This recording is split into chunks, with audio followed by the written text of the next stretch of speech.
একদিকে লেবাননের বৈরুতে ইসরায়েলের নির্মম বিমান হামলায় ছাইচাপা ক্ষোভের আগুনে ফুঁসছে তেহরান।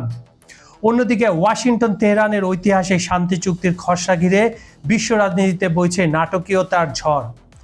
বেনিয়ামিন নেতানিয়াহুর যুদ্ধবাজ আগ্রাসনে যখন যে কোনো মুহূর্তে তেল আবিবকে মাটির সাথে মিশিয়ে দিতে ক্ষেপণাস্ত্রের বোতামে হাত রেখে অপেক্ষা করছে পারস্য পরাশক্তি ইরান, ঠিক তখনই চিরবৈরী আমেরিকার মাথা নত করার এক অবিশ্বাস্য খবর সামনে এলো। পরাজয়ের চরম গ্লানি মেনে নিয়ে ইরানকে $300 বিলিয়ন আকাশচুম্বী ক্ষতিপূরণ দিতে এবং অবরুদ্ধ সম্পদ ফিরিয়ে দিতে বাধ্য হচ্ছে পরাশক্তি মার্কিন যুক্তরাষ্ট্র। হরমুজ প্রণালী উন্মুক্ত করা এবং লেবানন সহ সব ফ্রন্টে স্থায়ী যুদ্ধবিরতির এই মহাসন্ধিক্ষণে একদিকে যেমন ট্রাম্প নেতানিয়াহুর সম্পর্কে ফাটল ধরেছে, অন্যদিকে এই ভূ রাজনৈতিক চালচিত্রের রেশ গিয়ে ঠেকেছে খোদ ক্রেমলিন ও কিয়েভে।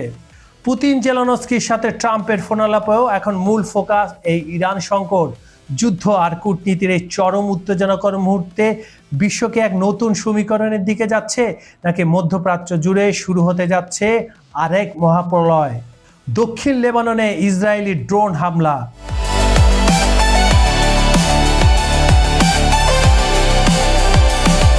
দক্ষিণ লেবাননের টায়ার সুর অঞ্চলের কাফার তিবনিত গোল চত্বরে গতকাল রাতে একটি গাড়ি লক্ষ্য করে ড্রোন হামলা চালিয়েছে ইসরায়েল। এই হামলায় একজন নিহত হয়েছেন। এছাড়া কাফার তিবনিতে ড্রোন থেকে নিক্ষেপ করা একটি গ্রেনেডের আঘাতে এক সাংবাদিক আহত হয়েছেন বলে জানিয়েছে সংবাদ মাধ্যম লরিয়েন্ট টুডে। চিকিৎসার জন্য তাকে আল নাজদা আল সাবিয়া হাসপাতালে ভর্তি করা হয়েছে। ইসরায়েলের এই হামলা এমন এক সময় ঘটল যখন ইরান দাবি করছে শত্রুতা অবসানের চুক্তিতে লেবানন অন্তর্ভুক্ত এবং ইসরায়েলকে অবশ্যই লেবাননে হামলা বন্ধ করে অধিকৃত অঞ্চল থেকে তাদের সেনা প্রত্যাহার করতে হবে।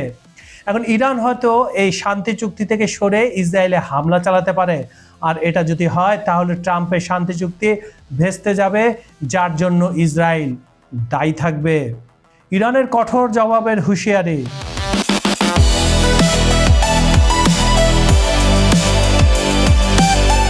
এর আগে লেবাননে বৈরুতে ইসরায়েলের সাম্প্রতিক প্রাণঘাতী বিমান হামলার পর মধ্যপ্রাচ্যে যুদ্ধের উত্তেজনা নতুন করে তুঙ্গে উঠেছে। ইসরায়েলের আগ্রাসনে বেসামরিক নাগরিক নিহত হওয়ার ঘটনায় তীব্র ক্ষোভ প্রকাশ করে তেহরান। ইরানের পার্লামেন্টের জাতীয় নিরাপত্তা কমিটির প্রধান ইব্রাহিম আজিজি পরিষ্কার ভাষায় জানিয়ে দিয়েছেন, ইসরায়েলের এই ধরনের উস্কানিমূলক হামলাকে কোনোভাবে সহ্য করা হবে না।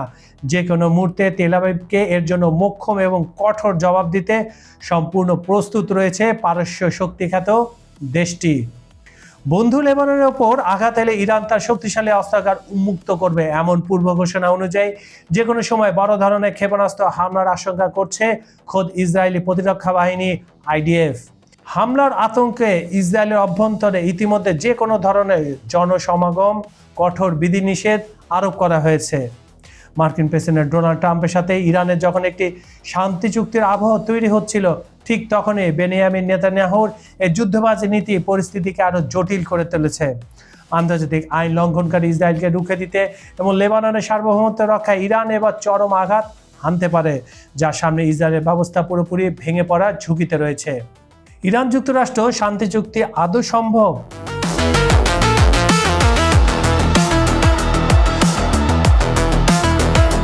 ইরান ও যুক্তরাষ্ট্রের মধ্যকার দীর্ঘদিনের কূটনৈতিক অচলাবস্থা কাটিয়ে অবশেষে আলোর মুখ দেখতে যাচ্ছে একটি দ্বিপাক্ষিক সমঝোতা স্মারক MOU। নানা জল্পনা কল্পনা ও অনিশ্চয়তার ধোঁয়াশা কাটিয়ে দুই দেশের মধ্যে ঐতিহাসিক শান্তি চুক্তি স্বাক্ষরের চূড়ান্ত খসড়া প্রস্তুত করা হয়েছে।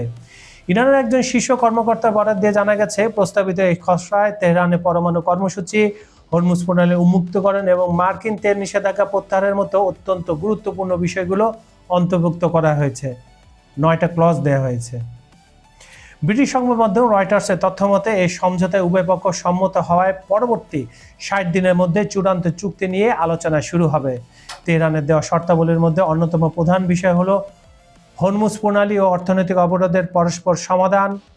সামরিক ও ভূ রাজনৈতিক ক্ষেত্রে একটি বড় পদক্ষেপ হিসেবে ইরান অবিলম্বে সব ধরনের বাণিজ্যিক জাহাজের জন্য হরমুজ প্রণালী উন্মুক্ত করে দেবে। এর বিপরীতে মার্কিন যুক্তরাষ্ট্রকেও ইরানের বন্দরগুলোর উপর আরোপিত নৌ অবরোধ সম্পূর্ণভাবে প্রত্যাহার করে নিতে হবে। এছাড়া একটি চূড়ান্ত চুক্তিতে পৌঁছানোর আগ পর্যন্ত ওয়াশিংটন ইরানের উপর নতুন কোনো নিষেধাজ্ঞা আরোপ করতে পারবে না। ওয়াশিংটন নির্দিষ্ট মেয়াদের জন্য তেল সংক্রান্ত নিষেধাজ্ঞা প্রত্যাহার করলে তেহরান আন্তর্জাতিক বাজারে তেল বিক্রি করে সরাসরি তার রাজস্ব গ্রহণ করতে পারবে। একই সাথে মার্কিন যুক্তরাষ্ট্র ইরানে অবরুদ্ধ থাকা $25 বিলিয়ন সম্পদ নগদ স্থানান্তর, আঞ্চলিক সহযোগিতা এবং আর্থিক ক্রেডিট লাইনের মাধ্যমে ফেরত দিতে সম্মত হয়েছে বলে জানা গেছে। পরমাণু কর্মসূচি বিষয়ে ইরানি খসড়ায় স্পষ্ট প্রতিশ্রুতি দিয়েছে যে তারা কখনো পরমাণু অস্ত্র তৈরি বা তা অর্জন করবে না। চূড়ান্ত চুক্তি সম্পূর্ণ না হওয়া পর্যন্ত ইউরেনিয়াম সমৃদ্ধকরণ বন্ধ রাখা এবং পরমাণু স্থাপনা সম্প্রসারণ না করা সহ কর্মসূচির বর্তমান অবস্থা বজায় রাখবে তেহরান। ইরানের পররাষ্ট্রমন্ত্রী আব্বাস আরাকচি এক সাক্ষাৎকারে জানিয়েছেন, আলোচনা চূড়ান্ত ধাপ সম্পূর্ণ হলে আগামী 2-3 দিনের মধ্যে অনলাইনের মাধ্যমে উভয় পক্ষ নিজ নিজ স্থান থেকে এই খসড়া চুক্তিতে স্বাক্ষর করবে। সম্ভবত সেটা শুক্রবার হতে পারে, মানে ফ্রাইডে। কিন্তু লেবাননে যে আবার হামলা চালিয়েছে ইসরায়েল, এর ফলে কি ফ্রাইডেতে কোনো আর নতুন করে এমইউ স্বাক্ষর হবে? এটা এখন বড় প্রশ্নের বিষয়। সমঝোতা স্মারক স্বাক্ষরের পরও যদি কোনো বিষয় অমীমাংসিত থাকে তবে সেগুলো নিয়ে পরবর্তীতে পাকিস্তানের ইসলামাবাদে আরও বিস্তারিত আলোচনা হতে পারে বলে তিনি আশাবাদ ব্যক্ত করেছেন। যুক্তরাষ্ট্র ইরান ঐতিহাসিক চুক্তি।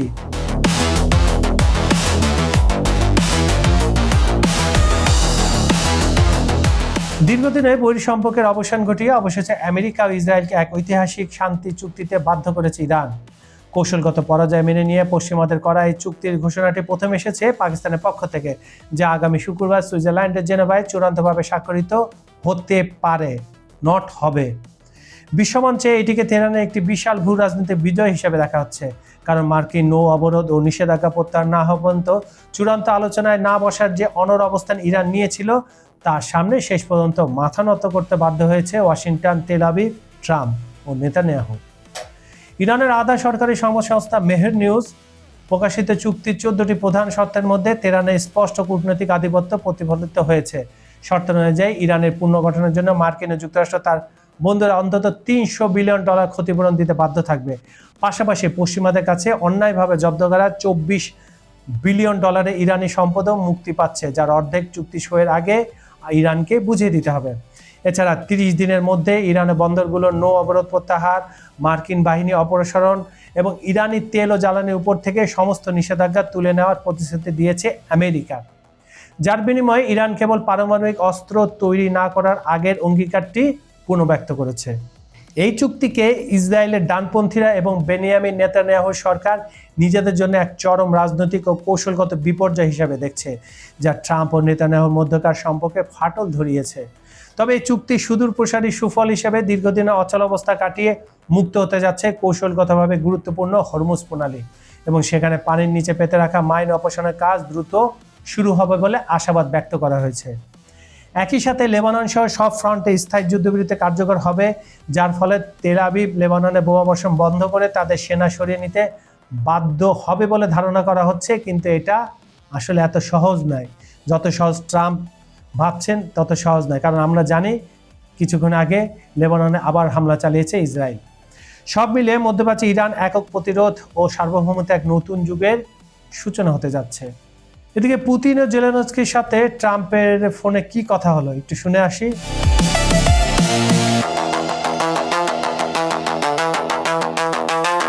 মার্কিন প্রেসিডেন্ট ডোনাল্ড ট্রাম্প, রাশিয়ার প্রেসিডেন্ট ভ্লাদিমির পুতিন এবং ইউক্রেনের প্রেসিডেন্ট ভলোদিমির জেলেনস্কির সাথে পৃথক ফোনালাপে ইউক্রেন যুদ্ধ অবসানের উপর বিশেষ গুরুত্বারোপ করেছেন। রুশ পররাষ্ট্র নীতি বিষয়ক উপদেষ্টা ইউরি উশাকভ জানান, ট্রাম্প যুদ্ধ বন্ধের প্রয়োজনীয়তা পুনর্ব্যক্ত করেছেন এবং ইউরোপীয় অংশীদার ও কিয়েভের সাথে যৌথভাবে কাজ করার ইচ্ছা প্রকাশ করেছেন। যুদ্ধবন্ধে মার্কিন দূত স্টিভ উইটকফ ও জ্যারেড কুশনারের নেতৃত্বে মধ্যস্থতা আলোচনায় এগিয়ে নিতে তারা শীঘ্রই আবার রাশিয়া সফর করবেন যদি ইরানের বিষয়টি সেটেলমেন্ট হয়। এছাড়া গতকাল রবিবার ট্রাম্পের 80তম জন্মদিনে পুতিন তাকে অনানুষ্ঠানিক শুভেচ্ছা জানান এবং দুই নেতা চলমান ইরান সংকট ও মার্কিন ইরান সমঝোতা স্মারক নিয়েও আলোচনা করেন, যা বর্তমান ওয়াশিংটনের মূল মনোযোগের কেন্দ্রবিন্দুতে রয়েছে। অন্যদিকে ট্রাম্পের সাথে ফোনালাপের বিষয়টি নিশ্চিত করে ইউক্রেনের প্রেসিডেন্ট ভলোদিমির জেলেনস্কি জানান, তারা শান্তি প্রতিষ্ঠায় সহায়ক বেশ কিছু গুরুত্বপূর্ণ বিষয় নিয়ে কথা বলেছেন। জেলেনস্কি মার্কিন প্রেসিডেন্টকে যুদ্ধক্ষেত্রের সর্বশেষ পরিস্থিতি এবং ইউক্রেনের শক্তিশালী অবস্থানের কথা অবহিত করেন। ফ্রান্সে অনুষ্ঠিতব্য আগামী G7 সম্মেলনে ট্রাম্পের সাথে সশরীরে বৈঠক এই রুশ আগ্রাসন প্রতিরোধ এবং যুদ্ধবন্ধের প্রচেষ্টা নিয়ে আরও বিস্তারিত আলোচনা হবে বলে তারা একমত হয়েছেন। জেলেনস্কি আশাবাদ ব্যক্ত করে বলেন, মানুষের জীবন রক্ষা এবং টেকসই শান্তি ফিরিয়ে আনার জন্য তাদের কাছে কিছু চমৎকার ও কার্যকর পরিকল্পনা রয়েছে যা সম্মেলনে উপস্থাপন করা হবে। আর এগুলো সব কিছু নির্ধারণ হবে পুতিনের মর্জির উপর। পুতিন যদি রাজি হয় তাহলে সিজফায়ার হবে, আর নাহলে যুদ্ধ চলবে। বন্ধুরা, মার্কিন পরাশক্তি কি শেষ পর্যন্ত হার মানল পারস্যের দরবারে?